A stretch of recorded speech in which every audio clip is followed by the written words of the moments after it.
श्री शिवपुराण रुद्र संहिता पंचम खंड 15वां अध्याय देव जलंधर युद्ध। सनत कुमार जी बोले, हे महर्षि, एक दिन की बात है। असुर राज जलंधर अपने दरबारियों एवं मंत्रियों के साथ अपनी राजसभा में विराजमान था। तभी वहाँ असुरों के महान गुरु शुक्राचार्य पधारे। वे परम कांतिमान थे और उनके तेज से सब दिशाएं प्रकाशित हो रही थी। शुक्राचार्य को वह आया देखकर जलंधर राज सिंहासन से उठा और आदरपूर्वक अपने गुरु को नमस्कार करने लगा। तत्पश्चात उन्हें सुयोग्य दिव्य आसन पर बिठाया।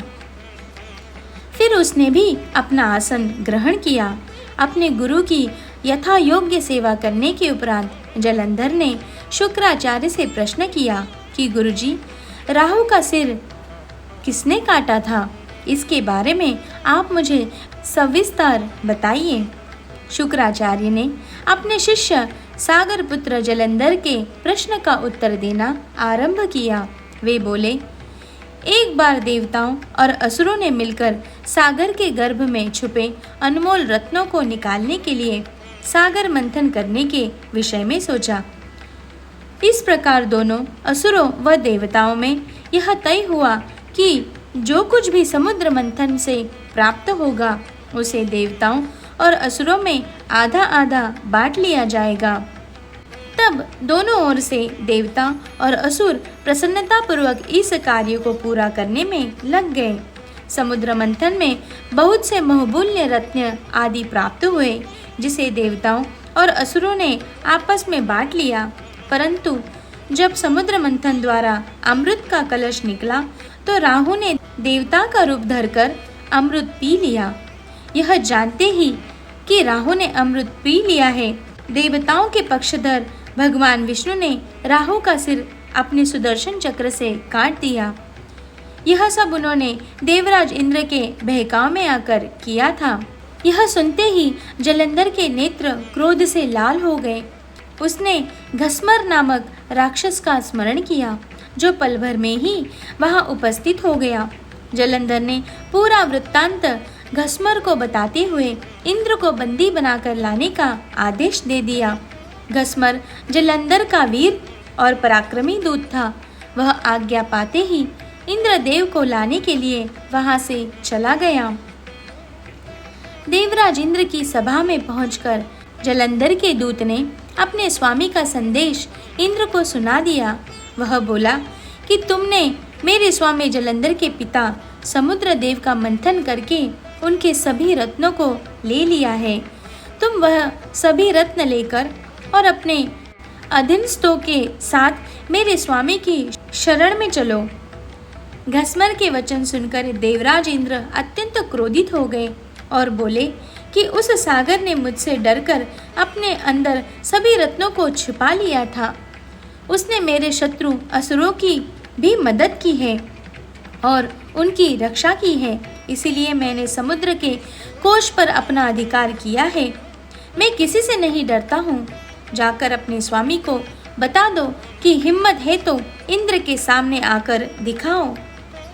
देवराज इंद्र के ऐसे वचन सुनकर जलंधर का घस्मर नामक दूत वापस लौट गया। उसने अपने स्वामी जलंधर को इंद्र के साथ कथन से अवगत कराया। यह सुनकर जलंधर के क्रोध की कोई सीमा न रही और उसने देवलोक पर तुरंत चढ़ाई कर दी। अपनी वीर पराक्रमी असुर सेना के साथ उसने देवराज इंद्र पर आक्रमण किया। उनके युद्धों के बिगुल से पूरा इंद्रलोक गूंज उठा। चारों ओर भयानक युद्ध चल रहा था। मार काट मची हुई थी। मृत सैनिकों की देवताओं के गुरु बृहस्पति और दैत्यों के गुरु शुक्राचार्य मृत संजीवनी से पुनः जीवित कर रहे थे। जब किसी भी प्रकार से उन्हें युद्ध में विजय नहीं मिल रही थी तो जलंधर ने अपने गुरु शुक्राचार्य से प्रश्न किया कि हे गुरुदेव, मैं रोज युद्ध में देवताओं के अनेक सैनिकों को मार गिराता हूँ, फिर भी देवसेना किसी भी तरह कम नहीं हो रही है। मेरे द्वारा मारे गए सारे देवगण अगले दिन फिर से युद्ध करते हुए दिखते हैं। गुरुदेव, मृत्यु को जीवन देने वाली विद्या तो आपके पास है, फिर देवता कैसे जीवित हो सकते हैं? तब शुक्राचार्य ने जलेंद्र को बताया कि द्रोणगिरि पर्वत पर अनमोल औषधि है जो देवताओं की रक्षा कर रही है। यदि तुम उन्हें हराना चाहते हो तो द्रोणगिरि को उखाड़कर समुद्र में फेंक दो। अपने गुरु शुक्राचार्य की आज्ञा लेकर जलंधर द्रोण पर्वत की ओर चल दिया। वहां पहुंचकर उसने अपनी महापराक्रमी भुजाओं से द्रोण पर्वत को उठाकर समुद्र में फेंक दिया और पुनः जाकर देवसेना से युद्ध करने लगा। जलंधर ने अनेक देवताओं को अपने प्रहारों से घायल कर दिया और हजारों देवगणों को पलक झपकते ही मौत के घाट उतार दिया। जब देवगुरु बृहस्पति देवताओं के लिए औषधि लेने द्रोणगिरि पहुंचे तो पर्वत को अपने स्थान पर न देखकर बहुत आश्चर्यचकित हुए। वापस आकर उन्होंने देवराज इंद्र को इस विषय में बताया और आज्ञा दी कि यह युद्ध तुरंत रोक दिया जाए, क्योंकि अब तुम असुर राज जलंधर को नहीं जीत सकोगे।